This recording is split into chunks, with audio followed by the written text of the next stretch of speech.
Press ক্লাবে এক আলোচনা অনুষ্ঠানে কথা বলছেন বিএনপি মহাসচিব মির্জা ফখরুল ইসলাম আলমগীর। আমরা সরাসরি চলে যাচ্ছি সেখানে। উনি যে সমস্ত কাজগুলো করে গেছেন, আমাদের সামনে যে দৃষ্টান্ত স্থাপন করেছেন, সেই দৃষ্টান্তগুলোকে সামনে নিয়ে আমাদের এগিয়ে যেতে হবে। সবার আগে যেটা বড় দরকার, সততা, অনেস্টি। এই সততা ছাড়া বিএনপি কিন্তু আপনার জনগণের কাছে দাঁড়াতে পারবে না। আজকাল পত্রপত্রিকা খুললে যেখানে দেখবেন বিভিন্ন রকম খবর আসে, এই খবরগুলো বিএনপির সঙ্গে যায় না, এই খবরগুলো জিয়া রহমানের সঙ্গে যায় না। সুতরাং অবশ্যই বিএনপি যারা করবেন, যারা জিয়া রহমানকে অনুসরণ করবেন, সবার আগে নিজেকে সৎ হতে হবে এবং তারপরে যে কর্মনিষ্ঠা, দেশকে ভালোবাসা, সেই কাজগুলোকে সামনে নিয়ে আসতে হবে।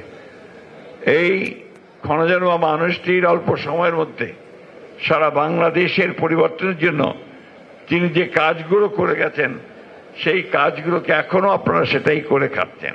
ইলেকট্রা এয়ার কন্ডিশনার কম বিদ্যুৎ খরচে দেবে অধিক শীতলতা, আর সেভিংসও হয়ে যাবে। তাই এই গার্মেন্টস যদি উনি তৈরি শুরু না করতেন, তাহলে রেমিটেন্স আপনাদের আসতো না, আপনার সেই বৈদেশিক মুদ্রা আপনারা পেতেন না, আর লক্ষ লক্ষ মেয়েদের যে কর্মসংস্থান, সেই কর্মসংস্থান হতো না।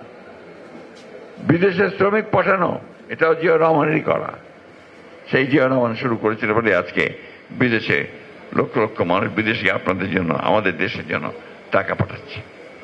প্রতিটি ক্ষেত্রে আপনি ভালো করে খোঁজ নিয়ে দিবেন, কৃষি, শিল্প, স্বাস্থ্য, সব ক্ষেত্রে জিয়া রহমান মাত্র 3.5 বছর সময়ের মধ্যে একটা অবিশ্বাস্য, একটা অভাবনীয় বৈপ্লবিক পরিবর্তন নিয়ে এসেছিলেন। আসুন আমরা আমাদের নেতা জিয়া রহমান সাহেবকে সেই অনুসরণ করি। আমাদের নেত্রী, তিনি গণতন্ত্রের জন্য কোনো আপোষ করেননি। দেশনেত্রী বেগম খালেদা জিয়ার কে অনুসরণ করি। আমাদের নেতা তারেক রহমান, যিনি দীর্ঘ বছরের পর বছর ধরে বিদেশে নির্বাসিত অবস্থায় আমাদেরকে নেতৃত্ব দিয়েছেন, তাদেরকে অনুসরণ করে